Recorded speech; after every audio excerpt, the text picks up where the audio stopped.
Добрый вечер, Уфа! Добрый вечер, моя столица! В этот главный твой день, день рождения, любимый город приветствует и поздравляет башкирская марка. К 430-летию Уфа получила прекрасные, достойные столицы именинницы дары. Среди множества посвящений и подарков, преподнесенных любимой столице в этот день, фотографии.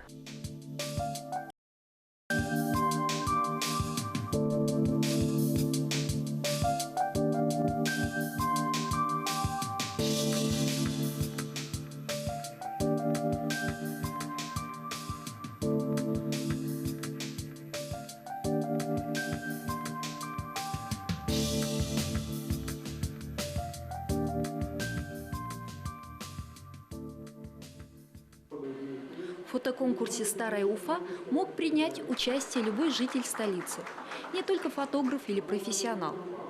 По условиям конкурса нужно было предоставить снимок родного города. И таких фотографий Уфы в домашних архивах уфимцев оказалось предостаточно.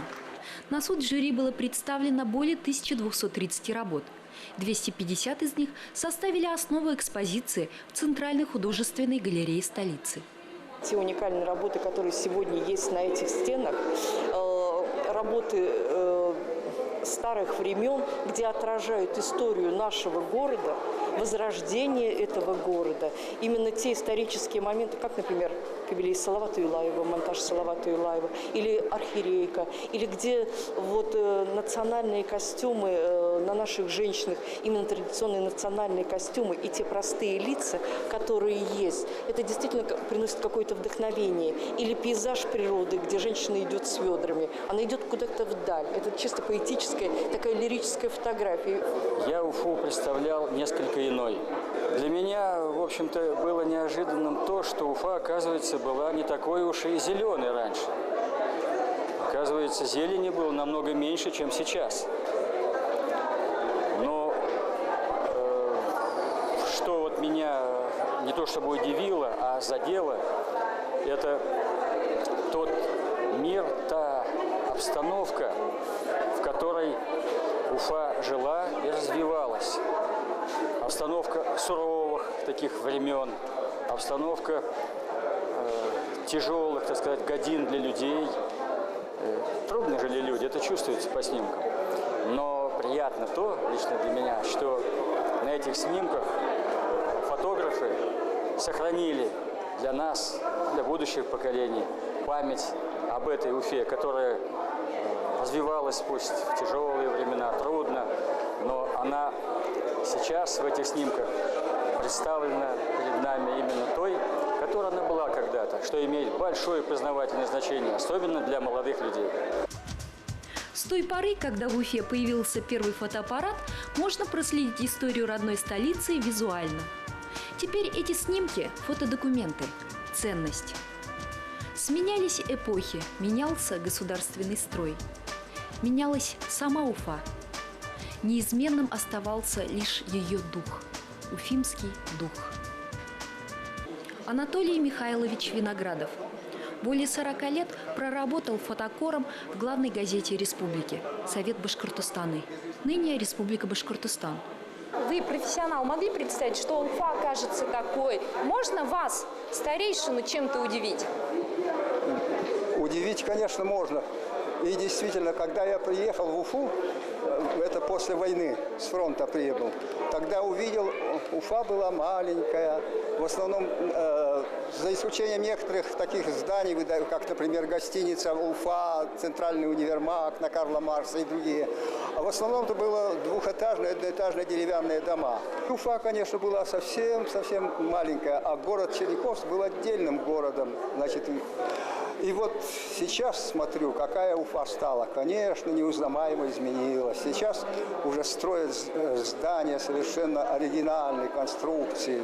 Архитекторы вносят свои, значит, такие изменения, что красиво выглядит здание. Но ведь помнится, в 1957 году, когда люди у нас в бараках жили, после войны, когда в бараках жили, значит, и было принято в 1957 году постановление об излишествах в архитектуре и о том, чтобы ликвидировать недостаток в жилье. И вот начали строить дома, так сказать, без излишеств в архитектуре, без всяких... Хрущевки, грубо говоря. Хрущевки, да, как говорят. Это вынужденная мера была. И помню, тогда в 1957 году началось строительство дворца моторостроителей. Вот, заложили фундамент, а потом приостановили. Стадион «Нефтяник» тоже заложили, разметку площадки сделали, а потом приостановили. И молодежь задали вопрос Зие Нуриевичу Нуриеву, бывшему первому секретарю обкома партии. Зия Нуриевич, а когда будут достроены стадион «Нефтяник» и дворец моторостроителей? Зия Нуриевич вот как сказал: а как вы считаете, что сейчас важнее?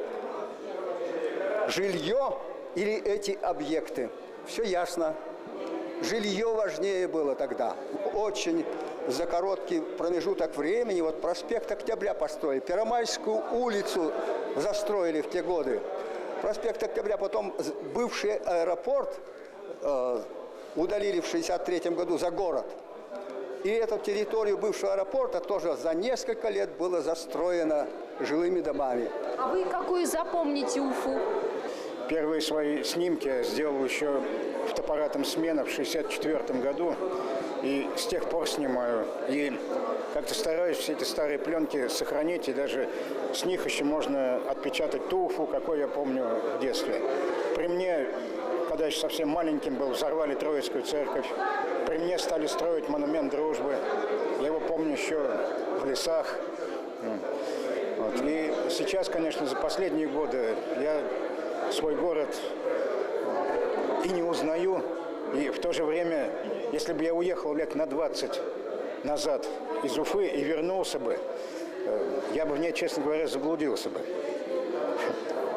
Просто подумал, что попал в какой-то сказочный город, ну, в следующий век.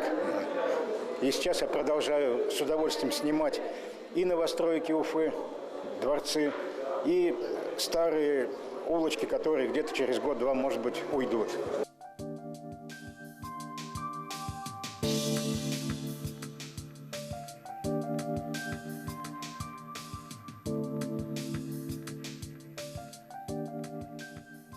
Обладатель третьей премии Дина Шаукатовна Арсланова. И что вы представили на этой выставке? На конкурс попала серия фотографий, которая называется «Демонстрация на Советской площади, 1949 год». Это снимал мой отец. Ему было 19 лет, у него был фотоаппарат, и он снимал эту демонстрацию. 49-й год. Да. А еще какие снимки достались вам в наследство, но которые не представлены на этой выставке? Очень много фотографий семейных, строительство нашего дома, сад, такие, которые не относятся как бы к городу, но представляют историческую ценность. И я уже говорила с людьми, которых это может заинтересовать. Эти фотографии должны увидеть люди. Я надеюсь, это произойдет. Фотовыставка, посвященная 430-летию башкирской столицы, не ограничивается конкурсом «Старая Уфа». «Моя столица» – это большой проект, объединивший также фотовыставки «Уфа и уфимцы» в Гостином дворе и «Город Н». Его представили лучшие фотографы-профессионалы. У меня здесь проект в третьем зале, называется «Архитектурный портрет города», именно портрет. Я просто хотел связать это со старыми фотографиями, чтобы не терялась нить, связывающая вот этих старых фотографов, ну, пусть даже любителей или профессионалов, с современными. Мы сейчас тоже делаем историю. А в этом проекте я хотел сделать акцент именно на портрет, на антропологическую составляющую зданий. То есть, смотря на какие-то здания, мы видим человека. Всегда видим. Там за зданием стоит строитель, архитектор, художник и так далее. Я думаю, что мне удалось как-то вот этот вот человеческий фактор вытащить из камней, из каких-то кладок, кирпичных кладок там, и так далее. А у вас дома, где-нибудь в ваших домашних архивах, есть фотографии старой Уфы, доставшиеся от дедов, отцов? Вы не коллекционировали? Нет, я не коллекционировал, но фотографий очень много, которые у меня остались от моей, видимо, бабушки и дедушки. Да. Так как он был архитектором-строителем, то есть фотографий очень много именно в плане старой Уфы. Но и я здесь с ними не выставлялся. У меня серия черно-белых работ и цветные панорамы. Тематика? Тематика, ну, Уфа, только Уфа. Уфа моя любимая, черно-белая. По сути проекта города Н. Суть проекта мне очень понравилась, когда меня посвятили как бы в эту идею, то есть сделать все-таки авторские фотографии, не парадные фотографии с голубым небом, ярким солнцем, а то, как каждый человек видит его лично, по-своему. Мне очень понравилось. Поэтому все фотографии, я не про свои говорю, вообще все фотографии, все авторы представляли именно вот те, как они видят этот город. По-моему, этим эта выставка очень ценная. Есть места, вот я сейчас как глава вижу, как преобразилось у нас и в каком виде они были. Я, конечно, очень рад такой выставке. Ну и, конечно, приглашаю всех посетить жителей нашего города, да и республики, посмотреть, в каком виде была Уфа. И хотелось бы, конечно, обратить всех наших жителей, чтобы они присмотрелись к своему месту, где они жили и живут, и создали еще более красивую, наверное, нашу Уфу, чем она сейчас и была.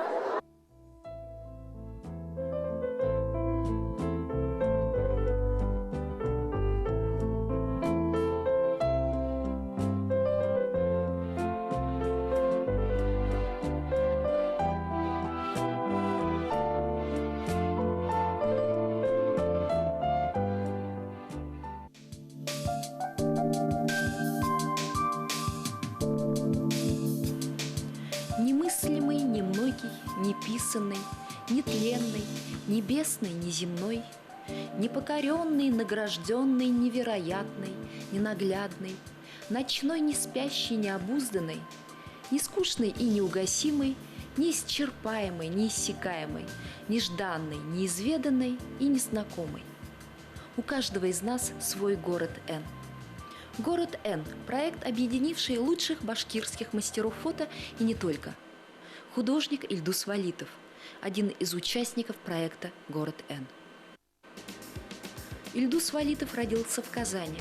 Уфа же стала ему родным, городом, где рождались его картины, городом, подарившим художнику вдохновение. Несколько десятков портретов любимой столицы было создано им в последние десятилетия прошлого уже столетия. Для творческого воплощения архитектор Валитов выбрал акварель.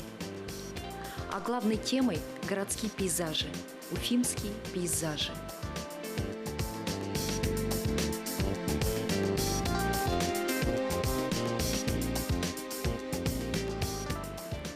Ильдус Валитов учился в Ленинграде, в художественной академии имени Репина. В 70-е годы перебирается в Уфу. В середине 80-х в Союзе архитекторов Республики Башкортостан состоялась его первая персональная выставка. Так начался новый яркий этап в творчестве художника Ильдуса Валитова. Экспозиции в городах Золотого кольца, выставки в Испании, Финляндии. Валитовские акварели разошлись по всему миру. Австрии, Англии, Дании, Германии, Франции, Испании, Израиле, США. Он такой большой жизнелюб, да, и он всегда всех призывал просто жить, любя жизнь. Просто жить, вот, радоваться жизни. Это был его всегдашний ежедневный лозунг. Надо просто радоваться жизни, оглянувшись вокруг, увидев, что мир этот прекрасен. Акварель – это неисчерпаемые поиски, бесконечное множество приемов. «Мое дело только вовремя положить краску», – говорил Ильдус Валитов. И добавлял: «Акварель – это то, куда я ухожу весь, и за это я ей благодарен». В 1999 году, в канун 425-летия столицы, Ильдус Валитов подарил любимому городу серию работ. Год спустя художника не стало. Но осталась его Уфа. Уфа в акварели.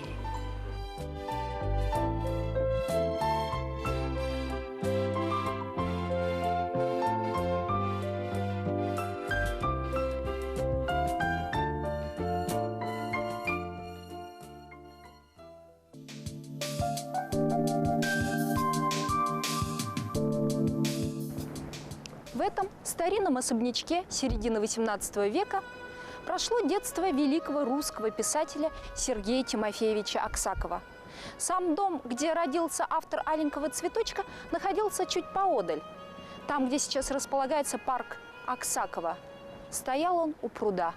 После пожара 1795 года семейство Аксаковых переезжает в этот, принадлежавший деду писателя по материнской линии Николаю Семеновичу Зубову. С 1991 года он именуется мемориальным домом-музеем Сергея Тимофеевича Аксакова. 20 сентября 1791 года в семье прокурора Верхнеземского суда Тимофея Степановича Аксакова родился сын Сергей. Детские годы писатель провел в Уфе и родовом имении Новоаксаково Бугурусланского уезда Оренбургской губернии.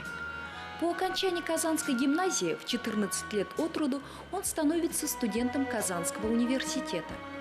Именно в ту пору проявились незаурядные писательские способности молодого Аксакова, издававшего в годы учебы рукописный журнал «Наших знаний». В 1808 году Сергей Тимофеевич переехал в Санкт-Петербург, где служил в комиссии по составлению законов и экспедиции о государственных доходах. В 1816 году Аксаков возвратился в Башкирию, в Новоаксаково. У него рождается сын Константин, в будущем известный публицист, историк и поэт, один из идеологов славянофильства. Второй сын Григорий в последующем становится гражданским губернатором в Уфе. Третий Иван – известный поэт и общественный деятель. Его называли вождем славянофильства, организатор освободительного движения балканских народов – сербов, хорватов, болгар от турецкого ига, национальный герой Болгарии. В Софии ему установлен памятник.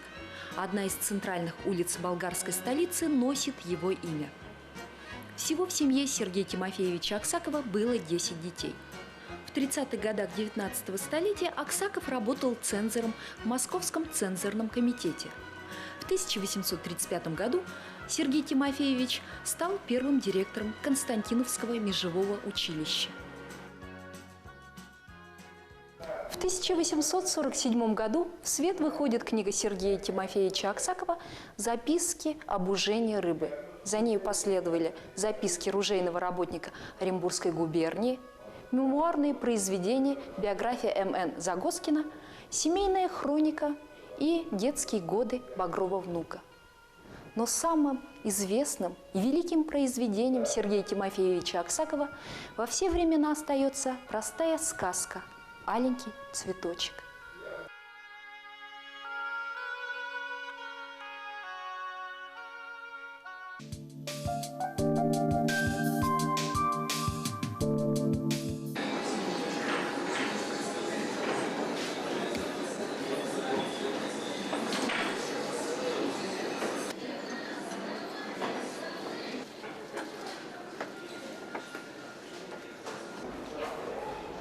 Книга – лучший подарок. Так было и будет всегда. В день своего 430-летия Уфа узнала свою родословную. Это первая книга, которая посвящена непосредственной жизни Уфы. Непосредственно тому, как жили люди, как они, значит, ходили в гости, как они дружили, как они влюблялись. Когда в Уфу приезжала новая женщина, это было событие. Представляете? Это обсуждалось, это вот когда она выходила планировать, это было очень интересно. И вот очень-очень много таких вещей. И как жили, например, муллы, как жили священники, там рассказывают. Как это написала Рашида Краснова. В соавторстве. С Анатолием Черкалихиным. Это просто великолепно. Вообще хочу сказать, что то, что наметился в последние годы, поворот к нашему городу, поворот к тому, люди начинают интересоваться, что здесь было и чем здесь люди жили, мне кажется, это очень симптоматично, потому что очень же странно, что мы знаем о том, что творится в Африке, в Америке, там где угодно, гораздо больше, чем то, что творилось здесь. Очень простой такой факт. То, что Уфа, допустим, в начале 20 века было, там где-то в 30-е годы, скажем, там у нас было всего лишь 100 тысяч жителей, а буквально за какие-то там 50 лет она подскочила до миллиона, в 10 раз. Это о многом говорит людям, которые пытаются понять, что у нас в городе происходит. Я думаю, что именно сейчас формируется тот дух Уфы, который формируется единая Уфа, потому что сейчас она все-таки пока еще конгломерат из множества районов, там Сипайлово, Черниковка и так далее, и так далее. Например, скажем, кто такой Блохин? Мы этого понять не можем. Оказывается, Дом знаний,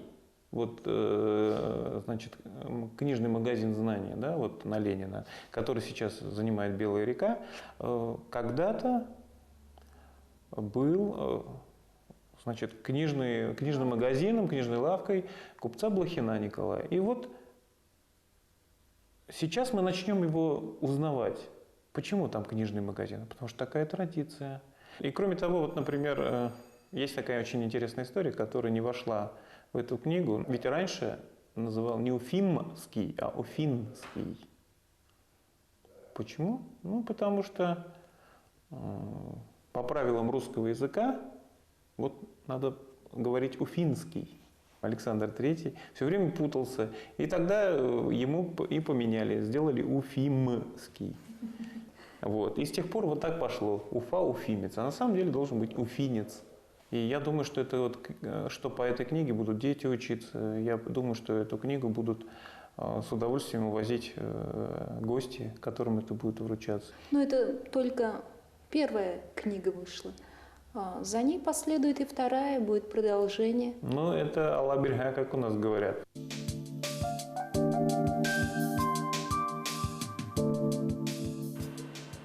Уфа. Какой ты была раньше, какая ты сейчас. Город с многовековой историей, современный индустриальный пояс. В скором будущем, конечно же, ты изменишься еще больше. Появятся новые улицы, вырастут дома, но останутся ли в изменившемся облике любимые черты? Твои уютные улочки, старые дворики и строения, деревянные дома с мезонинами и каменные особнячки с колоннадами и архитектурными изысками разных эпох. Сохранишь ли ты, Уфа, для потомков свой дух?